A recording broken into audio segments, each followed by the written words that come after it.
अस्सलामु अलैकुम वरहमतुल्लाहि वबरकातुहू। उम्मीद करता हूँ तमाम हज़रात खैर व आफ़ियत के साथ होंगे। अल्लाह ताला सबको माह सियाम की बरक़ात नसीब फ़रमाए। सामिईन, आज आप हज़रात के सामने एक बहुत बड़ा मसला बयान करने जा रहा हूँ, जो कि अक्सरियत लोगों के अंदर ये गलत फ़हमी पाई जाती है, जिसकी वजह से रोज़ा बिल्कुल होता ही नहीं। अक्सर लोग सहरी और अफ्तारी के वक़्त बहुत बड़ी गलती कर लेते हैं, जिसकी वजह से वो सारा दिन भूखे और प्यासे फिरते हैं, लेकिन उनका रोज़ा नहीं होता। वो सुने, मैं आप हज़रात के गोशे गुजार करता हूँ। सबसे पहले तो कुरान मजीद फ़ुरक़ान हमीद की आयात मुक़द्दसा का कुछ हिस्सा सुन लें। वो ये है कि अल्लाह इरशाद फरमाता है, वकुलू वशरबू हत्ता यतबय्यना लकुमुल खैतुल अबयदु मिनल खैतिल अस्वदि मिनल फज्र सुम्मा अतिम्मुस सियाम इलल लैल। फरमाया, याद रखो, खाओ पियो यहाँ तक कि सुबह का सफ़ेद धागा सियाह धागे से ज़ाहिर हो जाए और फिर रात तक रोज़े को पूरा करो। ये अल्लाह ताला हुक्म दे रहा है कि जब तक धागा जो है वो सियाह रहे तो उस वक़्त तक तुम खा पी सकते हो। जब धागा तुम्हें सफ़ेद नज़र आने लग जाए तो फिर उस वक़्त तुम खाना पीना छोड़ दो और अपने रोज़े की तैयारी को मुकम्मल कर लो। हमारे यहाँ और आम में ये होता है कि सुबह के वक़्त जब सहरी का टाइम होता है तो सहरी लोग खाते हैं और उसकी बरक़ात को लूटते हैं, लेकिन जब सहरी को मुकम्मल करने लगते हैं तो इस इंतज़ार में होते हैं कि जब अज़ान होगी, अज़ान सुनेंगे तो फिर हम अपनी सहरी को मुकम्मल करेंगे।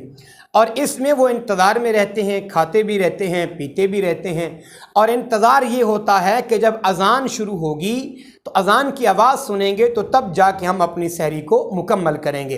तो ये एक बहुत बड़ी गलती है, जिसकी वजह से रोज़ा मुकम्मल ही नहीं होता। मसलन वो अपना रोज़ा नहीं रख पाता, वो खाने पीने में लगा रहता है, तो उसका रोज़ा सिरे से होता ही नहीं।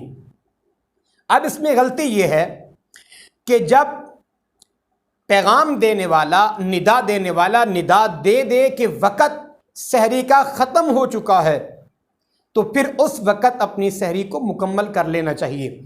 अज़ान का इंतज़ार करना ये एक जहालत है कि जिसकी वजह से लोग इस इंतज़ार में रहते हैं। हालांकि शरीयत के अंदर ऐसा कोई असूल और ज़ाब्ता नहीं है कि जब अज़ान सुनो तो तब जाके अपनी सहरी को मुकम्मल करो, शरीयत में ऐसा नहीं है।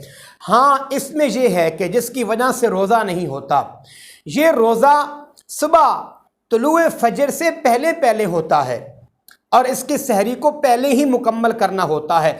तुलूए फजर के बाद तकरीबन 4 और 5 मिनट या 10 मिनट के वक्फे के बाद अज़ान होती है, फिर अज़ान के बाद आगे जमात होती है। लेकिन जब सहरी का वक़्त मुकम्मल ख़त्म हो चुका, अब अज़ान तो होनी है 5 मिनट बाद या 10 मिनट बाद, तो बंदा इस इंतज़ार में होता है कि मैं अज़ान सुनूंगा तो रोज़ा बंद करूंगा।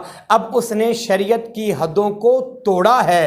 अब जो शख्स अपनी इबादत को अल्लाह और उसके रसूल की शरीयत के आइन मुताबिक नहीं करता, तो वो इबादत ही नहीं रहती।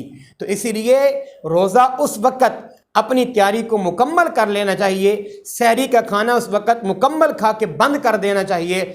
जब निदा देने वाला निदा दे दे कि सहरी का वक़्त ख़त्म हो चुका है, तो उस वक़्त अपने आप को खाने से रोक लेना चाहिए और रोज़े की नीयत कर लेनी चाहिए। इसीलिए कि अज़ान का वक्फ़ा होता है दरमियान में, और उस वक़्त तो सुबह सादिक का टाइम दाखिल हो जाता है, तो जब टाइम ही चला गया तो उस वक़्त रोज़ा नहीं रखा जा सकता। दूसरी गलती ये है कि जो लोग वो इफ्तारी के वक़्त करते हैं, जब रोज़ा इफ्तार करते हैं तो उस वक़्त वो ये गलती करते हैं। वो गलती ये है कि वो इस इंतज़ार में रहते हैं कि अज़ान की आवाज़ सुनेंगे तो फिर जाके हम जो है वो रोज़ा इफ्तार करेंगे। ऐसा नहीं है शरीयत के अंदर। मैं आप हज़रात के सामने अल्लाह के नबी का एक फ़रमान रखना चाहता हूँ कि अल्लाह के रसूल ने इरशाद फरमाया अल्लाह ताला की बारगाह में वो बंदा सबसे ज़्यादा पसंदीदा है। फरमाया कि जो बंदा आफ्ताब के गुरूब होने के बाद, यानी सूरज के गुरूब होने के फ़ौरन बाद, फरमाया वो जल्दी से रोज़ा अफ्तार कर ले। यानी वो सितारों का इंतज़ार न करे कि सितारे निकलेंगे मैं देखूँगा फिर जाके मैं रोज़ा अफ्तार करूँगा, ऐसा हरगिज़ नहीं है। पहले ये होता था कि वो सितारे का इंतज़ार करते थे, लेकिन आज हमारे यहाँ अज़ान का इंतज़ार करते हैं। ऐसा हरगिज़ नहीं है। अज़ान और अफ्तारी के वक़्त में कुछ मिनटों का वक्फ़ा किया जाता है। افطاری کا ٹائم داخل ہو جاتا ہے، افطار کا وقت ہوتا ہے، لیکن ادھر لوگ جو ہے وہ اذان کا انتظار کرتے ہیں۔ اس لیے اذان اور افطاری کے وقت کا آپس میں کوئی تعلق نہیں ہے، یہ چند منٹوں کا وقفہ ہوتا ہے۔ جب جان بوجھ کر بندہ اتنی تاخیر کرے گا تو وہ اللہ کے نبی کی نافرمانی کرے گا۔ دوسری حدیث کے اندر وہ یہ حکم ہے کہ حضور سرور کائنات نے ارشاد فرمایا کہ دین اس وقت تک برابر غالب اور قائم رہے گا جب لوگ افطار جلدی کرتے رہیں گے، کیونکہ یہود و نصارہ افطار کرنے میں دیر کرتے ہیں۔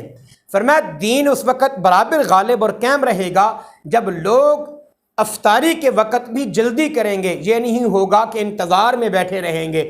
فرمایا یہ انتظار یہود و نصارہ کیا کرتے تھے۔ فرمایا تمہارے لیے انتظار کا حکم نہیں ہے، جب سورج غروب ہو جائے تو جیسے ہی وقت داخل ہو تو اسی وقت جو ہے وہ اپنا روزہ افطار کر لینا چاہیے۔ اللہ تعالی ہم سب کو صحیح دین متین سمجھنے کی توفیق عطا فرمائے۔ السلام علیکم ورحمۃ اللہ وبرکاتہ۔